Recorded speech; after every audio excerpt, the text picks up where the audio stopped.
Good afternoon. Today we are working on packet number 10. It is due this Friday, so make sure you're getting that packet 10. And if you get it to me by Wednesday, I will give it back and give you the opportunity to fix up. But if you turn in Thursday or Friday, that is your final grade. So today, tomorrow, Wednesday, to get it back to fix up any mistakes that you made. So, our first page, Alexis and Beanie drove to Philadelphia for the weekend. They decided to see some of the landmarks and needed a place to park for 3.5 hours. They see two signs advertising two different parking lots and go with the cheaper cost. How much do they pay to park? So am I asking which place they park at? No. I'm asking how much they are going to pay. So your final answer should be the amount that they're going to pay. So you need to look at for the first hour. At Pat's Parking, they pay $8, and here the first hour is $6. Here, every hour after, so at 1.5 hours, we're going to add on that 60 cents. At 2 hours, at 2.5 hours, at 3 hours, and then finally at 3.5 hours. You're going to want to know what that final price is, increasing by 60 cents each time.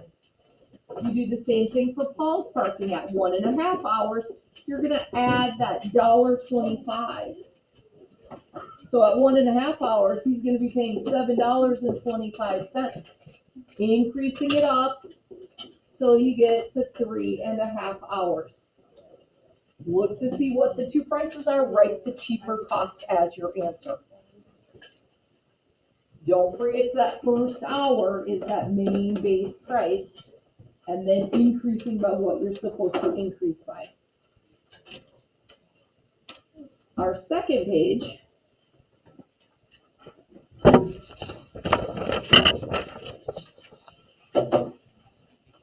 a train leaves a train station at 1 p.m. It travels at an average rate of 60 miles per hour. A high-speed train leaves the same station an hour later. It travels at an average rate of 96 miles per hour. The second train follows the same route as the first train on a track parallel to the first. In how many hours will the second train catch up with that first train? So you want to look at the train leaves. So train A leaves at 1 hour. How far is it going to have gone? 60 miles. 60 miles. Because it's going 60 miles an hour, so at 1 hour, it'll have gone 60 miles. So then look at how far it went at 2 hours, how far it goes at 3 hours. Then we want train B. Its first hour is going to be when train A has been traveling for 2 hours. And it'll have gone 96 miles.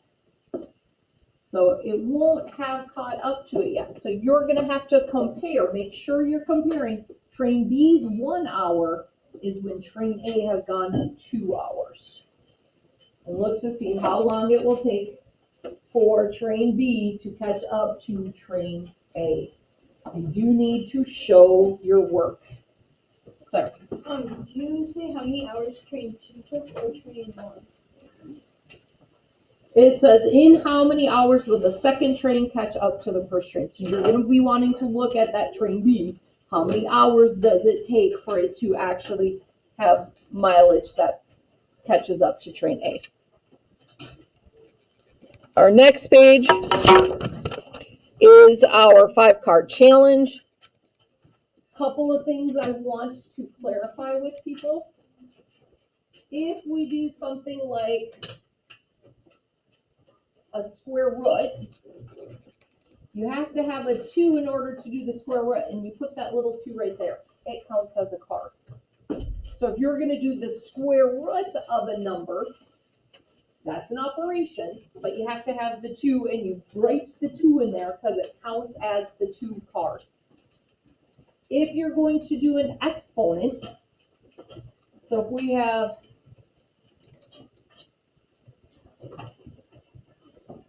1 to the 7 plus 4 plus 10, what would that answer be? What is 1 to the 7 plus 4 plus 10? 1. Because 7 plus 4 plus 10 is 21. 1 to the 21st power is still 1. 1 times 1 times 1 times 1 is always going to be 1. But this counts as 4 cards. Okay. Another thing, if I have 10 to the first power, what is that going to be? 10. It counts as 2 cards. 10 to the first power. What if I did 10 times 1? 10. 10. It counts as 2 cards. So if we did, let me see. If we do 7 minus 2 times 1, 7 minus 2 divided by 1, am I doing the same thing? 7 minus 2? Are they the same equations? Yes. They are not the same equation. There's different operations happening, different numbers of cards. Same answer, different operations. Okay. So whenever we have a 1 in our 5 cards, I really want you to challenge yourself to see how many equations you can come up with, because you can come up with a lot. How many do you have, Gabe? 47. Challenge yourself to get a lot of equations. See how many you can get. Shh, thank you to my friends who are being quiet. Respectful listeners. Challenge yourself to try to get as many equations as you can. Our next page is our pattern page. For pre-algebra, we need to complete the table to the 9th figure. So let's look at those first 5 figures that we have here. Let's find our patterns. How many yellows in the first one? How many pink? Oh, I'm sorry, friends. We're doing this together, so we should all be on the pattern page. We should all be on the pattern page. How many pink in that first figure? How many blue? How many red? How many total? How many yellow in the second figure? How many pink? How many blue? How many red? How many total? How many yellow in the second or third figure? How many pink? How many blue? How many red? How many total? How many yellow in the first one? How many pink? How many blue? How many red? How many total? How many yellow in the fifth figure? Because we are not just counting on the outside, we also have to count the ones on the inside. How many pink? How many blue? How many red? How many total? So, things to take note of. How many times does our number stay the same before it changes? 4. So 4 times it stays the same, then we change. So I can fill in underneath all of those, almost all of them. I can fill in under the yellow. Why can I not fill in under the pink? Because there's already 4 above it. I don't know what my new number is. But I can fill in under my blue, I can fill in under my red. Can I figure out my total number? What are my favorite kind of numbers? Perfect squares.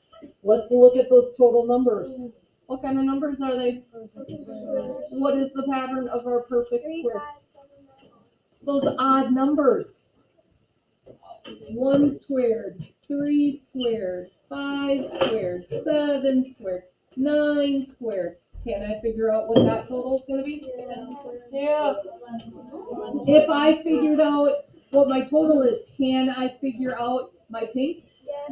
Yeah, take that total, subtract out what we know, and you're left with the pink. Fill in what you know, fill in what you. It's gonna be a long afternoon if we keep talking over me. You should be able to fill in the whole table pretty easily. All you have to do is to the ninth figure, you should be able to do that whole table. Lucas, How did you go from 24 to 25, right? that would be me going too fast.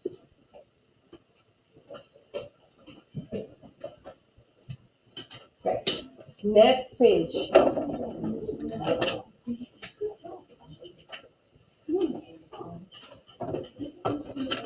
Next page is our area page. So the area of the figure, remember, is our full figure, that full rectangle.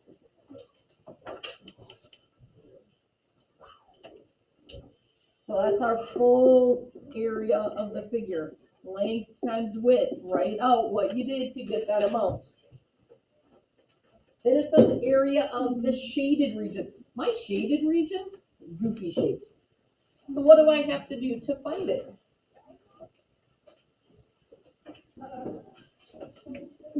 Damien? You have to find the area of that light part. Because what shape is the white part? Triangle. It's a triangle. We can find the area of a triangle. So we're going to take that full area. We're going to subtract the white area. And we'll be left with the shaded area. What is the area of a triangle? Damien? Isn't it length times a square? No. Kyle? There is a base times height. Divide by 2. Yeah. Divide by 2. So we could say 1/2 base times height or base times height divided by 2. So if I look at my triangle, what is my base? 5. The 5. That is my base. What is my height? 9. Yeah, I had some people saying 6 with a question. I hear 9. To find the height of a triangle, it doesn't matter if our triangle is like this or if our triangle is like this. The height of a triangle is always, always, always the top point straight down to the bottom. So you're going to make a right angle. So if we came straight down here to the base, there is our right angle. Would that be 6? So here, I'm going to go from that top point straight down Okay. That would be 6. to my base. So it doesn't matter if that point is outside of the triangle or inside the triangle. We want perpendicular to the base. So our 6 is our height. Does that make sense? Always go to the top point, draw a line straight down perpendicular to make a right angle to where that base would be. Sometimes we have to have those dotted lines coming out to get that right angle. But always know that going straight down will give you your height of the triangle. So from the top point straight down to the base.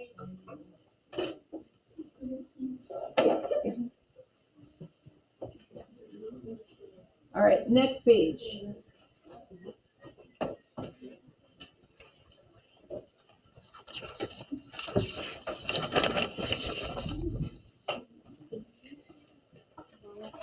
We need to, first thing we have to do is draw a net and label its sides. So to draw a net of our triangular prism, we need to know that there are 3 rectangle long sides and 2 end sides of the triangles. Be careful. Notice that our triangle is not equilateral. we have a side that's 12, and we have two sides that are 10. The 8 is our height in the middle. It is not a side length. That is the height, so we can find the area of the triangle. So that 8 is the height in the middle.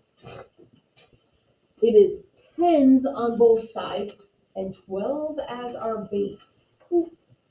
So be careful with that. You need to find, you're going to have to label it. I'm not labeling them, but draw your net, label it correctly. Our X, we need to determine. So a triangular prism, anybody know what the volume formula is for a triangular prism? Claire? Oh, I know.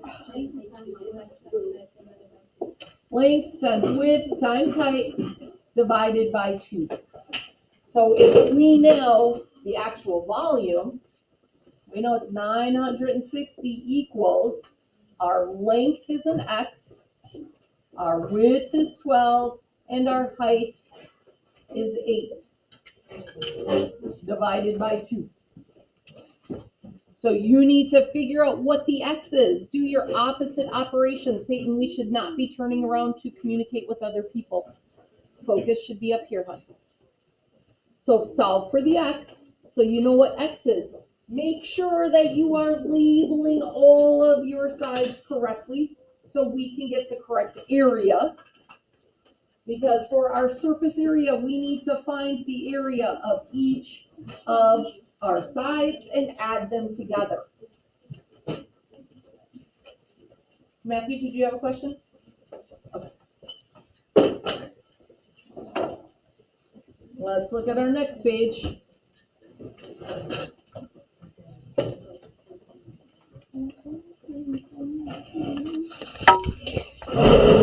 It is a page like we have been having. So we need to remember all of those formulas. What is the formula for a rectangular prism? Damien, did you have your hand up? Or you? Anybody know the formula for a rectangular prism? Henry? Base times width times height. Length times width times height. We only use base when it's a triangle. I'm still thinking of that. What about for our cube? Madden? Length times width times height. Length times width times height. Or we could say side cubed, because we know they all have to be the same measure because it's a cube. They are equal. So all three numbers have to be the same. Triangular prism, we just talked about it. Claire? Length times width times height divided by 2. What about that pyramid? Who knows the pyramid? Gabe? Divided by what? 2. Not going to be 2, because that was our triangular prism, and they are different shapes. Divide by 3. What is the third of it? I didn't know. Length times width times height divided by 3.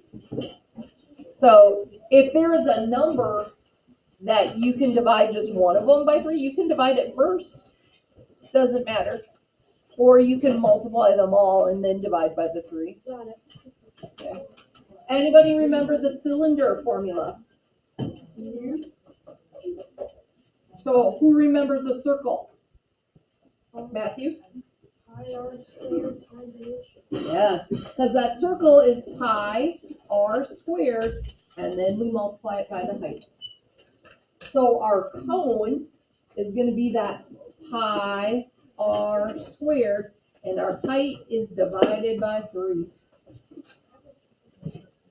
And then the sphere is 4/3 pi r cubed. Mr. Schultz filled in numbers for us for some of our lengths, or some of our measurements. So use that to find out what number completes it to get you those formulas. All right, next page.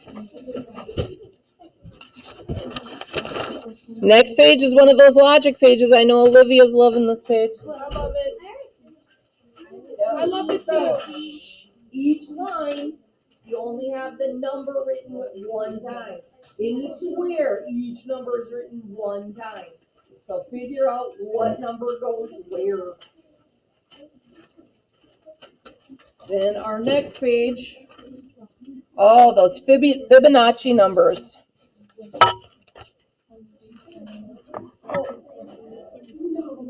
So, lots that you can read about to learn about the Fibonacci numbers and the golden ratio.